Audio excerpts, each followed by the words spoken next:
Hi, Harriet and Charlotte.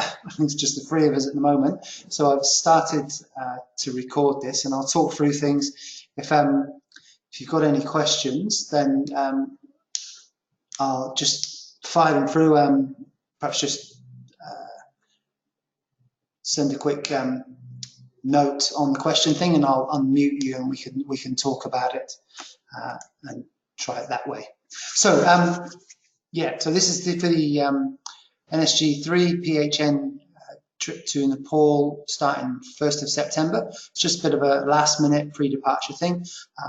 It is being recorded. Obviously, you're either hearing it now or you're hearing the recording. Stupid. Just a few things I want to go over. I will be in touch as well with a few other emails before you go, and always available for a phone call or on email if there's anything you want to go over before we do. So first things first, flights. I just want to say thank you, everybody. I've got all your flight details now. That's in our system, and Charlotte, thanks for getting over the recent changes to yours. So someone from our team will be waiting for you all at the airport, whether you arrive just in time for the placement or a few days before. So I'll talk through the arrival process in a minute. Just thank you, all flights sorted out. So once you've arrived in Nepal, first thing you need to do is get your visa. Now I'm guessing most of you will be getting it on arrival. That's the advice we've been giving out. That's what happens for most people. You need a passport-size photograph of yourself. You'll pick up a form either on the plane or at the airport when you get there to fill in. And then you'll need some cash. Now, Australian dollars is fine.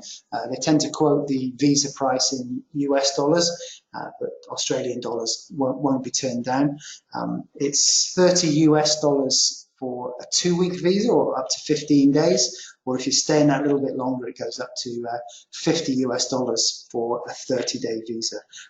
You'll find pretty much everybody is getting the visa on arrival. So there's usually a bit of a queue. Even if you've pre-arranged it, there's usually a bit of a queue to get through. And that's just a good sort of introduction to Nepal, I think. There is once you get through the visa section, you've got to stamp in the passport, then you'll get into looking for your bag and stuff, and that can take a little while to come through. So you might be at the airport for an hour or so, finding the right baggage carousel, then waiting for somebody to bring your bags through. Just be a bit prepared for the chaos and the crowding. It's not a huge international airport, but it still manages to get quite a few people through, being the only international airport for Nepal. Once you have got your bags, then you need to make your way through customs, and outside the airport, one of our guys will be waiting for you. They'll have a laminated projects aboard sign. You'll find lots and lots of people coming up to you and saying they will carry your bag for you.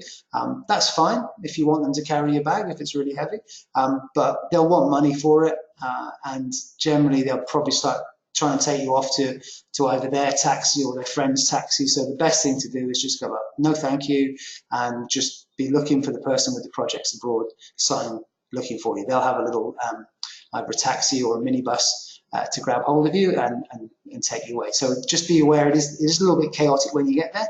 No thank you, no thank you, no thank you is probably the best thing to say, and one of our guys will be there. If for whatever reason they're not there, then you'll have some in-country contact numbers for our staff to call, and they'll either be able to call the person who's waiting for you and link you up together, or let you know that they're on their way or something like that. But it's all been confirmed. There'll be somebody there for you. Just keep your eyes peeled for the projects abroad sign and say no thank you to everybody else.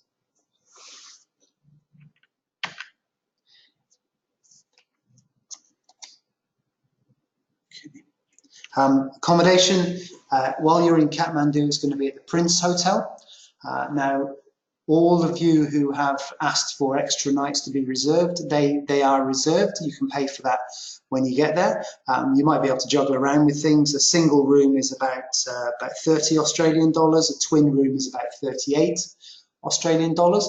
So if you're arriving with somebody else, just try and tuck into a twin room, be a little bit cheaper. So yeah, those extra nights are all booked for you. The accommodation itself, it's in the middle of a part of Kathmandu called Tamel, Thamel. That's really the tourist centre of Tamel. Everyone who goes to Nepal passes through there. It's got all the travel shops for organising treks and flights around Mount Everest and things like that. It's got all the convenience stores. It's got all the currency exchange shops. It's got all the tourist shops selling fabrics and books and knickknacks and souvenirs and little statues of Buddha in every size you can imagine, and a whole host of Hindu gods. So it's a good place to wander around. There's lots of bars and restaurants there. Nice place to be. What a lot of the students do when they're there is they either have a little walking group in the morning, so they might get up before breakfast and have a little walk through the streets before it starts getting too busy there, and just sort of meandering around the windy lanes. It's really nice to do that, or walk off to one of the temples. So not a bad place to be stuck. And then if you're in the hotel in the evening, it's easy to pop out and get an ice cream or a drink or something like that. So it's really the place you want to be. The placement itself will be, all those placements will be a long way from Tamel, sort of on the outskirts of Kathmandu and in some of the more like authentic parts of the city, I guess. The hotel will have Wi-Fi. It's not the fastest Wi-Fi in the world, but it is. It'll be sort of adequate, and you'll find times to get up when it's going to be a little bit quicker, when there might be fewer people using it. It's worth, we'll get to this on the packing bit, I guess, but it is certainly worth packing a torch and some spare batteries as well. The electricity supply, while it's getting better, is still pretty unreliable in Nepal, and it's quite often you'll have sort of blackouts. So having a torch there is very handy. Just another little shot of Tamel there, so you can see it's got, you see from the signs, are all in English and things, so it's set up for tourists, and there's a little bit for everybody there. So you'll find yourself quite happily wandering around there, and if you're buying stuff, just haggling with the shopkeepers. As a bit of a rule, if you see something in a shop that's got a price on it, then it's generally not for haggling. If there isn't a price on it, then the haggling is on. While you're in Pokhara, which is where we're going for the weekend, you'll be getting the bus up, and we've booked you internal flights back. That just saves a day in the bus. The bus ride's nice one way, it gets a bit tedious two ways. So you're coming back on an internal flight. This is it's called the Fewer. It's not really a Holiday Inn, I don't think. It's just called the Fewer Holiday Inn, not the Holiday Inn, as you might know the chain. But it's a nice place down by the lake, and the lake's there's two really big geographical features to Pokhara. One is the lake, and the other one is the mountains you can see in the background. So there'll still be a few clouds around when you're there, because it's coming towards the end of the rainy season. But when they clear, or if you get up early in the morning, go up on the hotel roof, then it's just like spectacular to see the Himalayas there, so seemingly so close, and then so just towering over the town. So as you can see in the background, there's that sort of air shot of Pokhara. They're not clouds in the background, that's the mountains, and that's how Nepal rolls. So pretty spectacular spot to be. And Pokhara's kind of like a very popular place there. There's lots of shops, lots of bars and restaurants, lots of things to do. When you're there, you can go out paddling on the lake if you're really crazy. You can go paragliding over the lake and things. It's just all sorts to do there. So we'll arrange a few things for you, but I think I just want to give you a bit of time to relax, because the itinerary itself when you're on placement can be quite full on.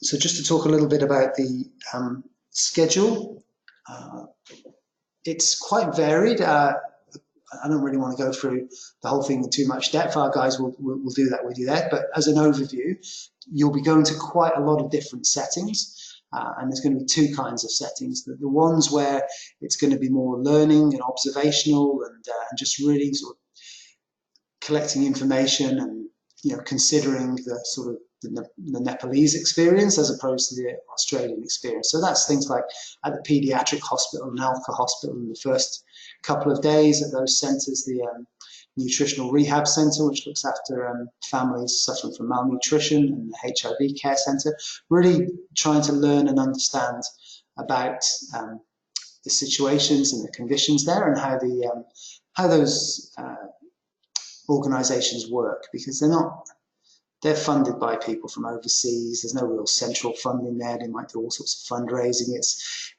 keeping the doors open can be a bit of a challenge. When you see the HIV centre and the nutritional rehab centre, they're both pretty much in the same building or next door buildings. The organisation that establishes those is very good at fundraising, and that's called the Nepali Youth Foundation. And we've been supporting them for years and years and years. They're really, really nice premises. So it's really, I've visited the older ones, which are quite sad really, but this is really good facilities for the families that are looked after there. So I think you should, and really a really great learning experience for you, and good opportunity for you to talk to the staff there and some of the mothers, and some interaction as well. We'll be arranging for you to support the nutritional rehab centre in some of its work in doing assessments with people. They're always on the lookout for people, early warning stages, who may be under threat of suffering from malnutrition in the family. And that can often be down to poverty, it can be down to sort of ignorance of very young mothers who really don't understand what nutrition is all about. Nobody ever taught them. So it's a lot. There's a lot to take in there. So that's the kind of observational type placement. The other ones, as you'll see on that first Tuesday, when we talk about outreach sessions, we'll be going with local doctors and nurses to various places, usually at schools. Most families are working out, busy and stuff all day, so getting a group of adults together is often quite difficult, and running services for them, they're often working like that. So the community schools are set up, the charitable schools that we work with in the middle of the community, so the kids usually benefit from having some kind of, whether it's eye tests or whether it's nits or some of their sores and wounds being dressed properly and cleaned and those kinds of things, all sorts of things, and some of the health promotion stuff you'll be with them. So that's much more hands-on. We try to build in as many days as we can of that, but also balancing that out with a bit of a view of the different health issues there are in Nepal, and considering the kind of facilities, services, resources that there are there for families around that. So you'll visit a few hospitals, you'll visit nursing school, the nutritional rehab centre and the HIV care centre, disability care centre, but then also quite a few outreach opportunities where you'll be taking a lot more responsibility.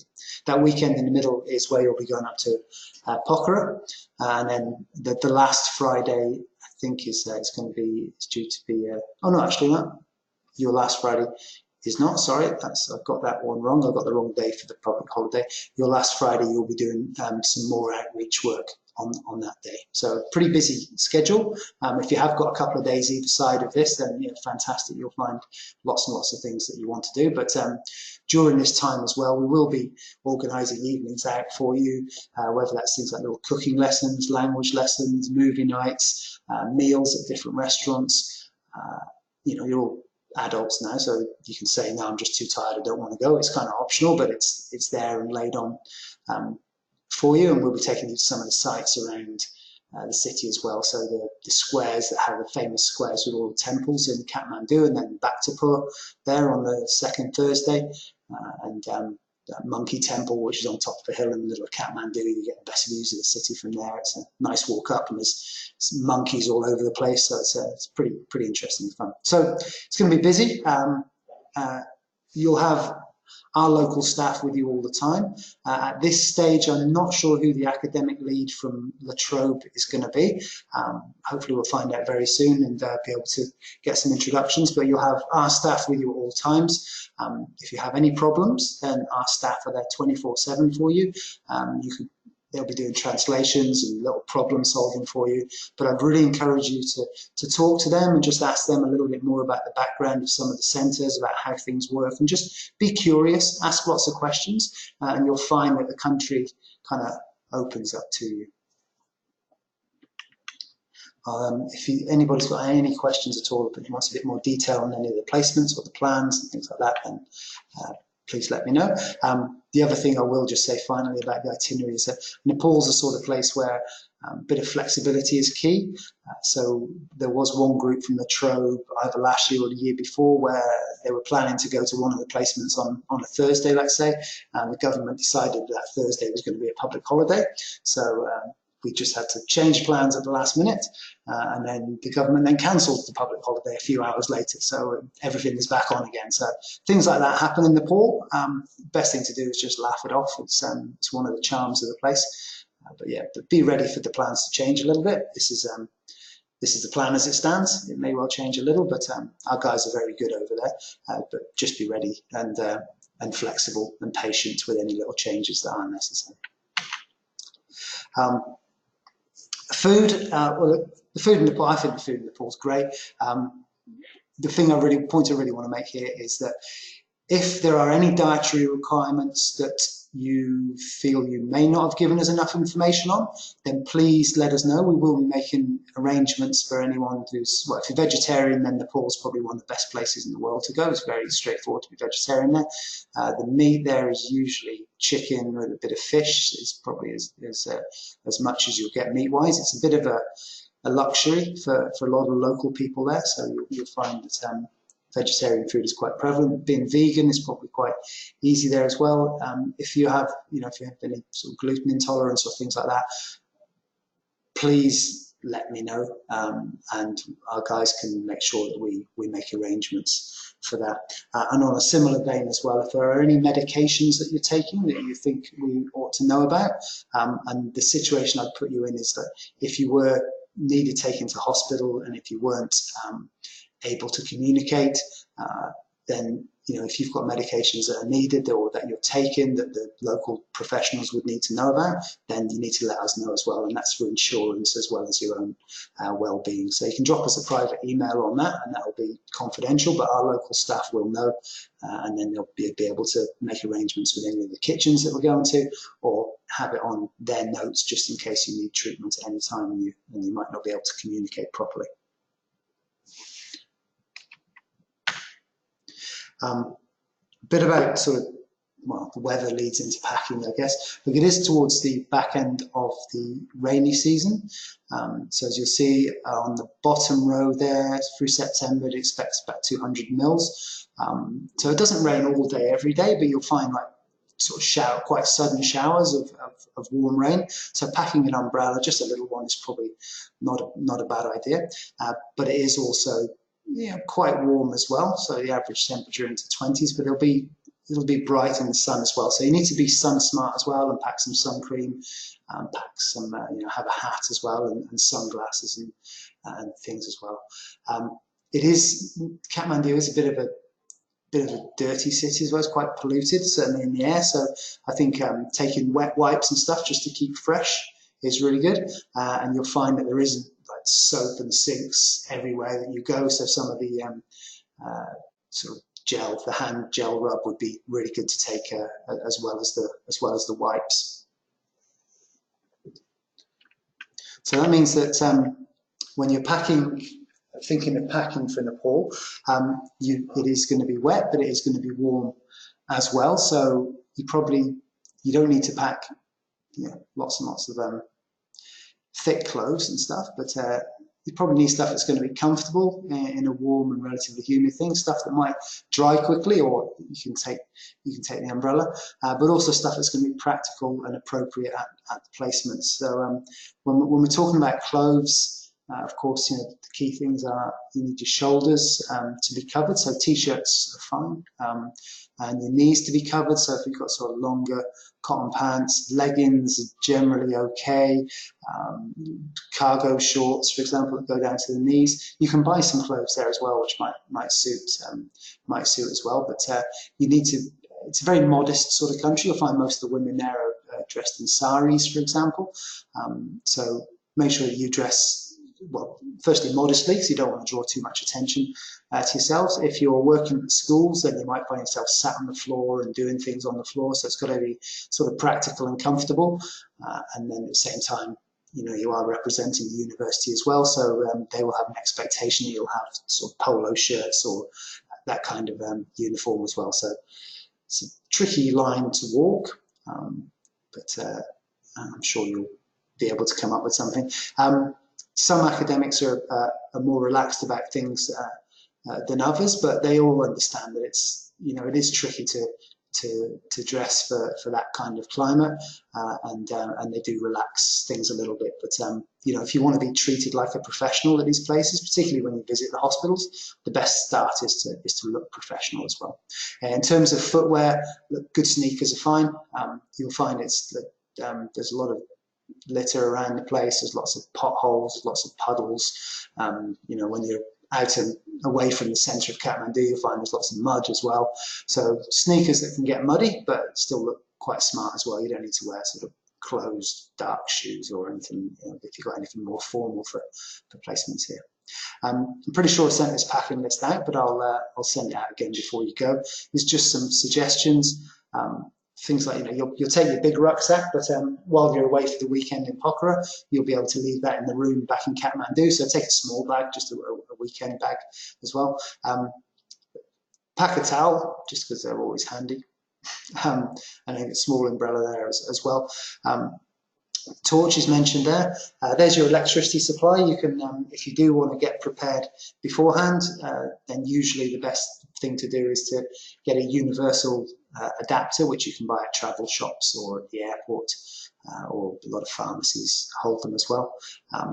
Now, you only want to buy one of those, so if you take a little power board as well that you can just plug into the adapter, then you can have your phone going and your iPad charging and whatever else. Or if there's two of you in a twin room, then you can all use that, and dry your hair as well if it needs it, if you're taking a hairdryer. So yeah, it's good idea there to take a power board as well.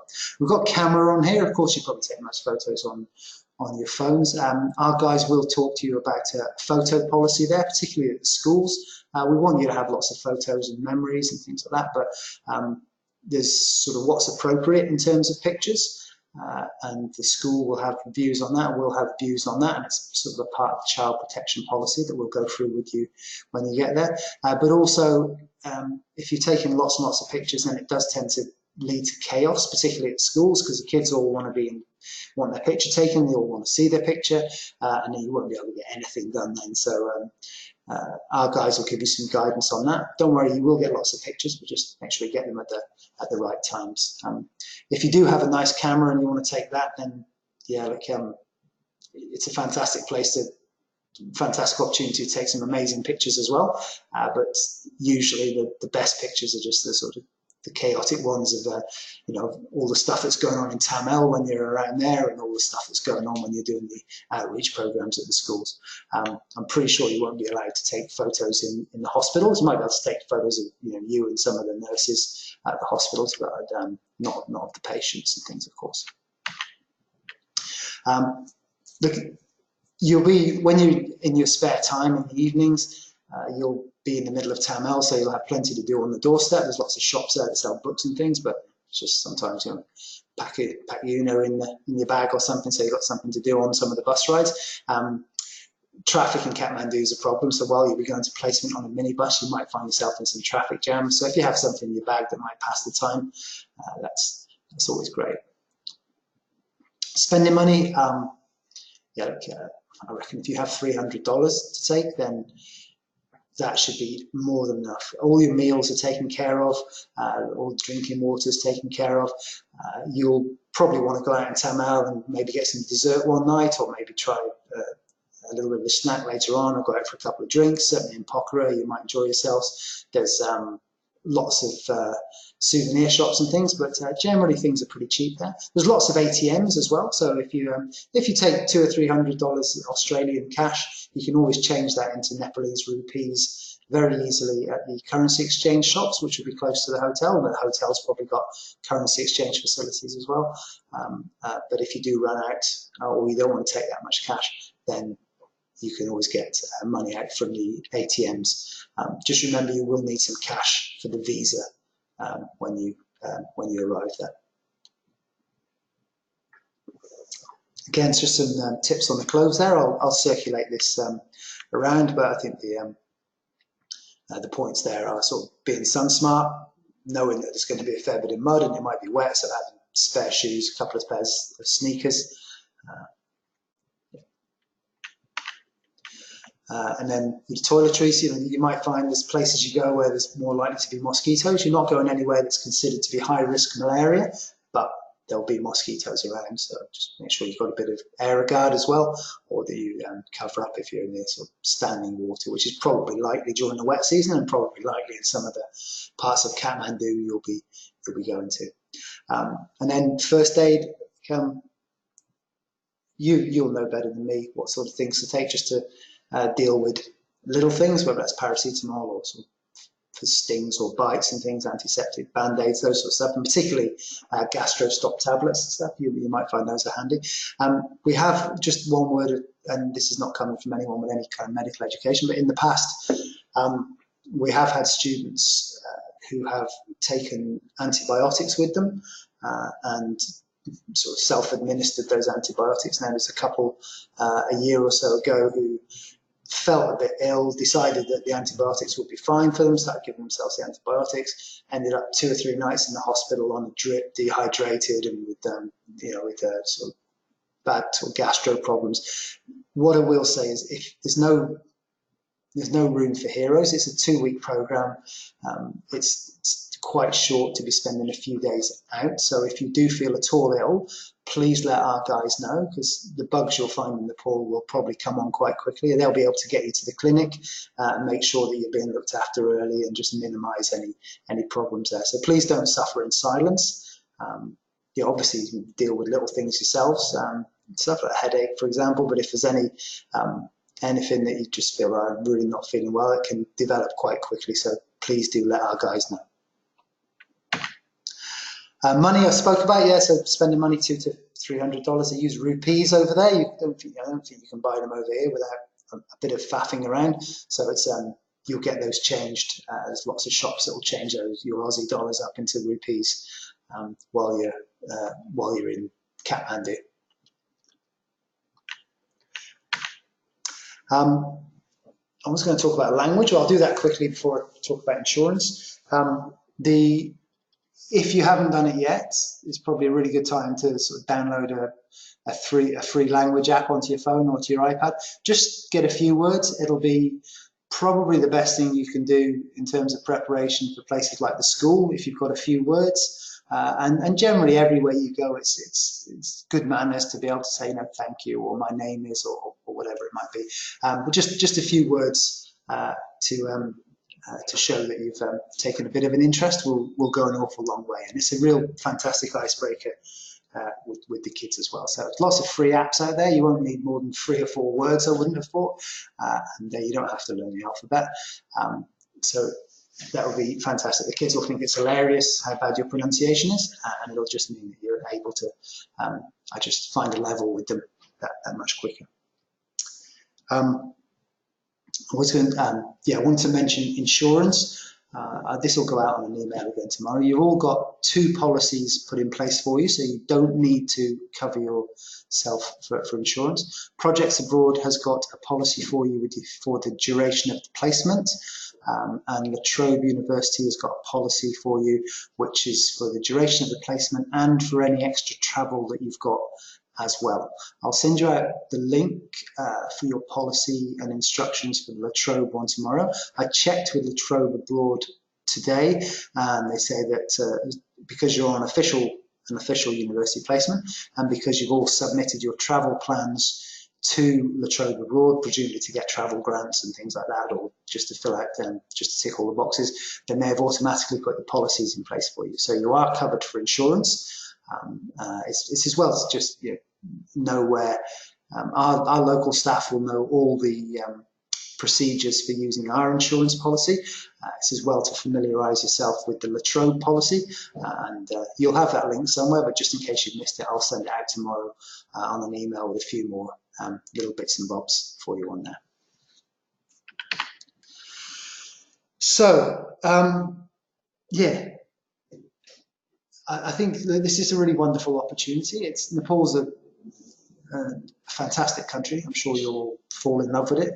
It's lots and lots of things. You will find it very alien if you haven't been before. You'll find it chaotic, but you'll find it charming as well. You'll find quite a lot of what you see quite confronting. I'm sure there will be, while you're in Tamil, for example, then it's the sort of place where if there's any petty crime happening in Nepal, then it's probably happening in Tamil.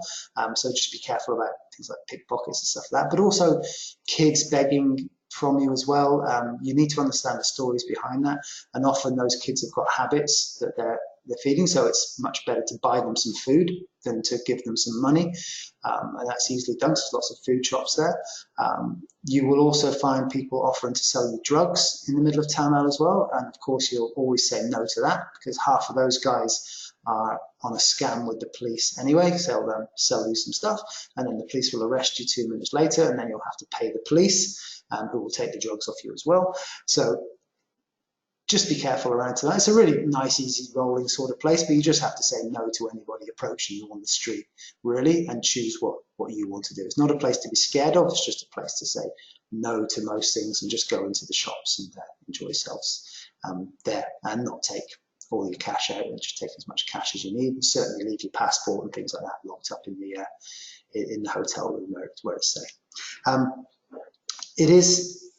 But you're going to be, as well as the confronting things you'll see at the placements, it's you'll be in a new bed with a new diet in a city that's got pretty poor air quality as well, and then just seeing all sorts of new sights and sounds, and that can be quite exhausting. So just be careful with your health. Obviously keep hydrated, keep sun smart, those simple things that you take for granted here, but you might easily forget that. Talk to our local staff, talk to your colleagues on the placement and the academic lead, and talk to our staff, and just settle yourself into the placement. It is a country that's really easy to fall in love with. You do, like the slide says here, you do need to laugh things off a lot of the time and travel, and to say, well, it is what it is, and you'll go a long way there. If you travel with a smile, then you'll find smiling at people just goes an awful long way. And that top one, be proactive, particularly at the placements. Generally, people in Nepal are very shy. They won't come up to you and tell you what to do. So if you're at a placement, and you are just standing in the corner, minding your own business, then everyone will assume that that's exactly what you want to be doing. So if you're at a placement, you need to be talking to the staff. They're saying, can you explain this to me? Can I help in any way? Just asking questions, being curious, putting yourself about there, trying to be useful. But you'll find that the more you reach out, the more you get in a place like Nepal. People are very, very willing to help, very happy to have you there. But you need to be the sort of person to make the first move there. And having a smile on your face all the time as well does make things pass a lot easier. I think that's pretty much everything for the presentation. Like I say, I will send some emails with some more things out, but the key things to remember are getting there. It's chaotic at the airport, and just look out for our guys. They'll whisk you back to the hotel. Our guys will give you a good briefing about the placements before you start, hopefully when we're all getting together on that Sunday, and then on the Monday morning, and you'll be whisked straight into it. You'll always have our staff with you, so you'll always have someone to talk to there, and you'll just settle into those things pretty well. I think just sharing some ideas about packing before you go, making sure you've got the phone numbers for our staff in Nepal, which I've sent out. They're in the handbook, but I'll send them out again. Making sure you've got a photocopy of your passport and photo perhaps on your phone as well, just in case you do lose it. Make sure those are you've got those packed in your bags as well. And just I guess embrace all the opportunities and everything that comes along. It's a wonderful place. It'll be exhausting because everything you see will be new and strange and weird and just ultimately really, really charming. So thanks a lot for that, and do remember that I'm always here for a chat or an email before we head off.